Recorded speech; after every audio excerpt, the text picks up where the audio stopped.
ஆர்எஸ்எஸும் சங் பரிவார அமைப்புகளும் இந்தியாவில் திட்டமிட்டு மக்களை பிளவுபடுத்தக்கூடிய வேலையை தொடர்ந்து செஞ்சுட்டே இருக்கிறாங்க. அதிலும் இஸ்லாமியர்கள் மீதான வெறுப்பும் அவர்கள் மீதான தாக்குதலும் மிக மோசமாக நடந்துட்டு இருக்கு. இந்த விஷயங்கள்ல ஈடுபடுறவங்களுக்கு ஊக்கத்தை கொடுக்கிறது, அவர்களுக்கு பாதுகாப்பை கொடுக்கிறது, அந்த விஷயத்துல எண்ணெய் ஊற்றக்கூடிய வேலையெல்லாம் அமித்ஷாவும் மோடியும் சங் பரிவார்களும் பண்ணிட்டே இருக்கிறாங்க.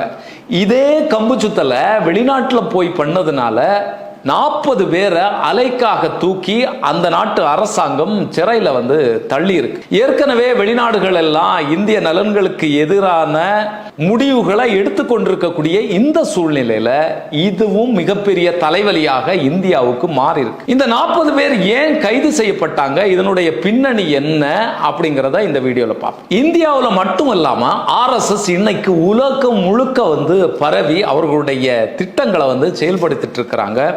அதுவும் அமெரிக்கா, இங்கிலாந்து, கனடா போன்ற நாடுகளில் மிக மோசமாக அங்கே இருக்கக்கூடிய அரசாங்கத்திலே ஊடுருவி என்னென்ன வேலைகள் எல்லாம் செய்யணும் அதெல்லாம் பண்ணிட்டு இருக்கிறாங்க. இப்போ அவர்களுக்கு எதிரான குரல்கள் வெளியில் வருது. அந்தந்த அரசாங்கங்கள் அவர்களுக்கு தடை ஏற்படுத்தக்கூடிய வேலைகளை மிக தீவிரமாக செய்ய ஆரம்பிச்சிருக்கிறாங்க. அவர்களுக்கு எதிராக பேச ஆரம்பிச்சிருக்கிறாங்க.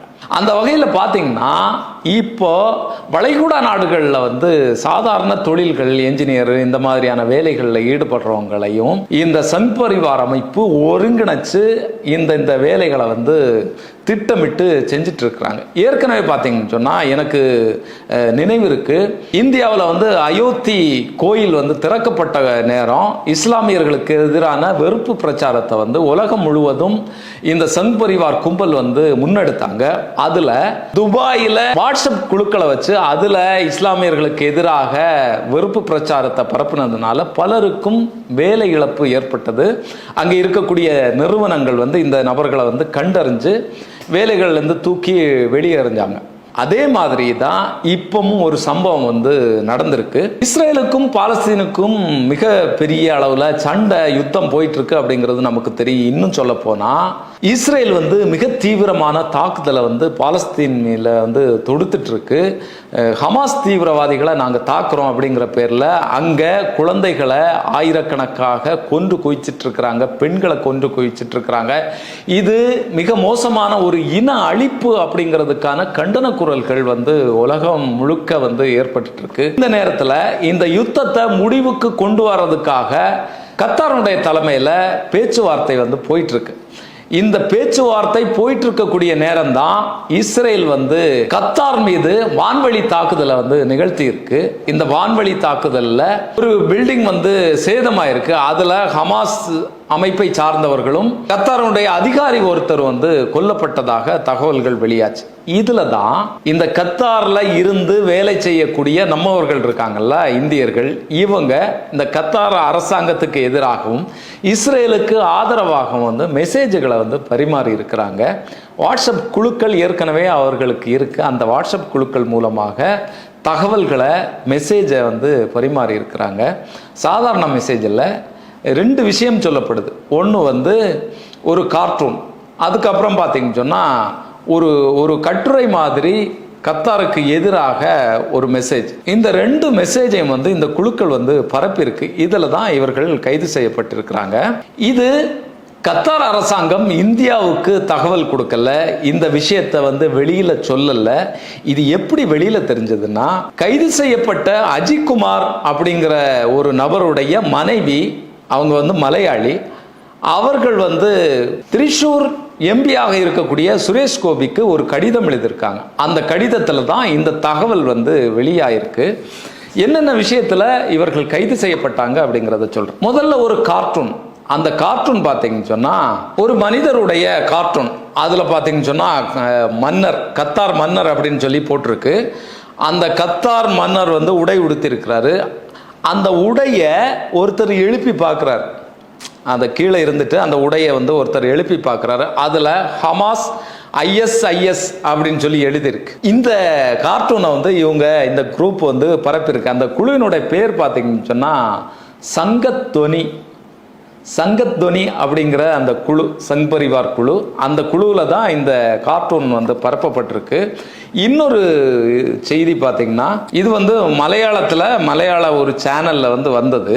அங்கே வந்து மலையாளத்தில் தான் இது டைப் பண்ணப்பட்டிருந்தது. ஏன்னா இந்த குரூப்பில் இருந்தவங்க எல்லாமே மலையாளிகள், கைது செய்யப்பட்ட 40 பேருமே மலையாளிகள் அப்படிங்கிற தகவல்கள் தான் நமக்கு வந்துட்டுருக்கு. மலையாளத்தில் வந்ததை நான் வந்து தமிழில் மொழிபெயர்த்து அதை வச்சிருக்கேன். அதை நான் அப்படியே வாசிக்கிறேன். மதுவும் போதை வஸ்து மருந்துகளும் விபச்சார விடுதிகளும் நிறைந்துள்ள துபாயிலும் யுஏயிலும் ISIS மற்றும் சாத்தான் சந்ததிகளான அல்-கொய்தா ஆகியவை என்றாவது ஆக்கிரமிப்பை நிகழ்த்தியிருக்கிறார்களா அப்படிங்கிற ஒரு கேள்வியை வந்து கேட்குறாங்க. கேட்டுட்டு பதில் அவங்களே சொல்றாங்க. ஏனென்றால் கத்தாரை நீங்கள் தெரிந்து கொள்ளுங்கள், இஸ்லாமிய தீவிரவாத அமைப்புகளின் ஃபைனான்சியர் தான் இந்த கத்தார். இந்த கத்தார் தான் இந்த தீவிரவாத அமைப்புகளுக்கு எல்லாம் காசு கொடுக்குது அப்படிங்கிறத வந்து இவங்க சொல்றாங்க. துபாய் போன்ற இஸ்லாமிய நாடுகளை ISIS தீவிரவாதிகளை காட்டி அச்சுறுத்தி கோடி கோடியாக பணத்தை பெற்று அதிலிருந்து கமிஷன் எடுத்துவிட்டு தீவிரவாத அமைப்புகளுக்கு கொடுத்து கொண்டு இருப்பது கத்தார். அதாவது துபாயை மிரட்டி காசை வாங்கி கமிஷன் எடுத்துட்டு IS மாதிரியான தீவிரவாத குழுக்களுக்கு வந்து கத்தார் கொடுக்குது அப்படிங்கிற குற்றச்சாட்டை வந்து இவங்க வைக்கிறாங்க.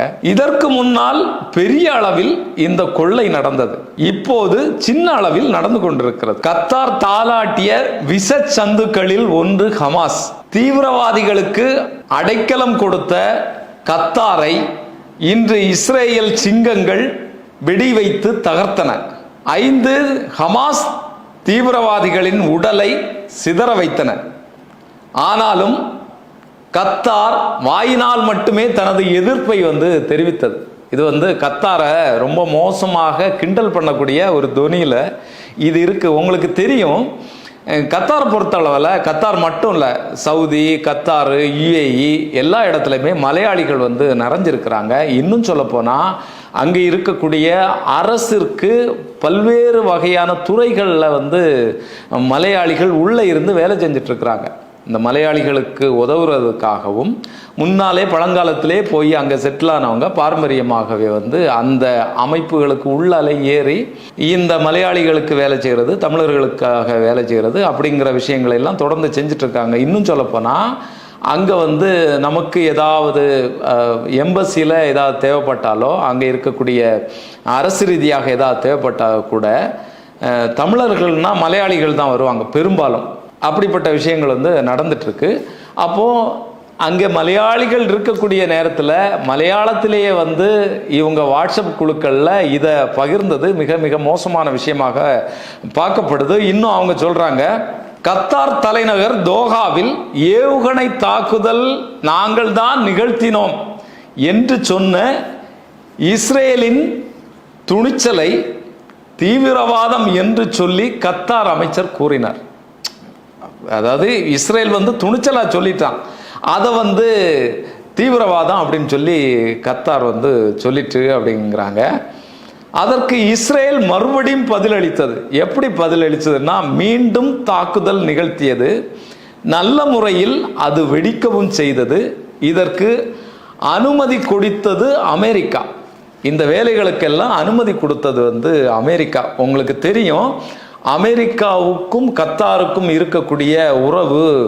ஏன்னா கத்தாரில் எண்ணெய் எடுக்கக்கூடிய வேலைகளை வந்து அமெரிக்கா செஞ்சிட்ருக்கு. இன்னும் பாதுகாப்பு சம்பந்தமான ஒப்பந்தங்கள், அவர்களுக்கு பாதுகாப்பு வழங்குறது, இந்த மாதிரியான வேலைகளை எல்லாம் அமெரிக்கா செஞ்சிட்ருக்கு. அங்கே ஒரு தளவாடமும் வந்து இவங்க அமெரிக்கா வந்து வச்சிருக்கிறாங்க அப்படிங்கிறது தெரியும். இந்த நேரத்தில் தான் இந்த தாக்குதல் வந்து நிகழ்ந்தது. இந்த தாக்குதல் ஏற்கனவே நாங்கள் அமெரிக்காவிட்ட தகவல் சொன்னோம் அப்படிங்கிறத இஸ்ரேல் வந்து சொன்னாங்க.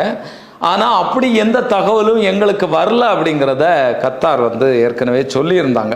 இப்படி சங்கத்வனி அப்படிங்கிற பேரில், பேரே நல்லா தான் இருக்குது, சங்கத்வனி அப்படிங்கிற பேரில் இப்படி ஒரு குரூப் வச்சு இந்த சங் பரிவார் அவங்க சிந்தனைகள், இஸ்லாமியர்களுக்கு எதிராக என்னென்ன வெறுப்பு பிரச்சாரம் பேசணுமோ என்னென்னலாம் செய்யணுமோ அதை வந்து இந்த குரூப்பில் வந்து பரப்பிட்டு இருக்கிறாங்க. நம்ம பிழைக்க போன இடத்துல நம்முடைய பிழைப்புகளை பார்க்கணும். அவர்களுக்கு எதிராகவோ ஆதரவாகவோ நம்ம கருத்துக்களை சொல்லக்கூடாது அப்படிங்கிறத வந்து தெரிஞ்சிருக்கணும். ஏன்னா ஏற்கனவே வந்து இப்படிப்பட்ட முன் அனுபவங்கள் வளைகுடா நாடுகளில், அரேபிய நாடுகளில் நடந்திருக்கு. பலரும் வேலைகளை வந்து இழந்திருக்கிறாங்க. இந்த 40 பேரும் கைது செய்யப்பட்டதை இந்திய எம்பசிக்கு இன்னுமே அவர்கள் வந்து தகவல் சொல்லலை. இது வந்து ஜெயிலில் போன பிறகு அங்கேருந்து ரகசியமாக கிடைத்த தகவலினுடைய அடிப்படையில் தான் இந்த செய்தி வந்து வெளியாயிருக்கு. இந்த செய்தி வெளியான பிறகு இதற்கு எதிராக இல்லைன்னா இந்த மக்களை வெளியில் கொண்டு வர்றதுக்கு இந்திய அரசாங்கம் எந்த விதமான நடவடிக்கையும் நம்ம வந்து இப்போ பேசுகிற வரைக்கும் எடுக்கலை. ஏற்கனவே உங்களுக்கு தெரியும், சவுதி அரேபியா வந்து ஒரு பாதுகாப்பு ஒப்பந்தத்தை பாகிஸ்தானுக்கு கூட போட்டிருக்கு. அந்த ஒப்பந்தத்தினுடைய முக்கிய சாராம்சம் பார்த்தீங்கன்னு சொன்னால், எங்கள் இரு நாடுகள் மீது ஆக்கிரமிப்பை நிகழ்த்துவது எங்கள் மீதான தாக்குதலாக கருதப்படும் அப்படிங்கிறத வந்து சவுதி அரேபியா சொல்லியிருக்கு. இது இந்தியாவுக்கான ஒரு எச்சரிக்கை. சவுதியில் வந்து ஏற்கனவே மோடி அவர்கள் போய் அங்கே ஒரு சிவன் கோயிலை திறந்து வச்சார். சவுதிக்கும் நமக்கும் வந்து ரொம்ப நெருக்கமான பந்தம் இருக்குது அப்படிங்கிற பெருமையெல்லாம் வந்து பேசிட்டு இருந்தாங்க. இந்த நேரத்தில் தான் சவுதி இந்தியாவுக்கு எதிராக இப்படி வந்து திரும்பி இருக்கு. இந்த நேரத்தில் இப்போ கத்தார்லையும் இந்த மாதிரியான சூழல் வந்திருக்கிறது மிகப்பெரிய நெருக்கடியாக இந்தியாவுக்கு பார்க்கப்படுது. இவர்களுக்கு ஏதாவது தண்டனை கொடுப்பாங்களா, இல்லைன்னா இவர்களை வந்து அந்த வேலையிலிருந்து தூக்கி நாடு கடத்துவாங்களா அப்படிங்கிறது நமக்கு போக போக தான் தெரியும். இந்திய அரசாங்கம் இதுக்கு எதிராக இல்லைன்னா இந்த தொழிலாளர்களை இந்தியாவுக்கு கொண்டு வருவதற்கான முயற்சிகளை செய்யுமா அப்படிங்கிறது இதுவரைக்கும் நமக்கு தெரியலை. தொடர்ந்து பார்ப்போம் இந்த விஷயத்தில் என்ன நடக்கு அப்படிங்கிறத பார்ப்போம். இதில் ஏதாவது நடந்தால் அது குறித்தான வீடியோ உங்களுக்கு தர்றதுக்கு நாங்கள் தயாராக இருக்கோம். தொடர்ந்து இணைந்திருங்க, சப்ஸ்கிரைப் பண்ணுங்கள், உங்களுடைய ஆதரவை தொடர்ந்து எங்களுக்கு தாங்க. நன்றி, வணக்கம்.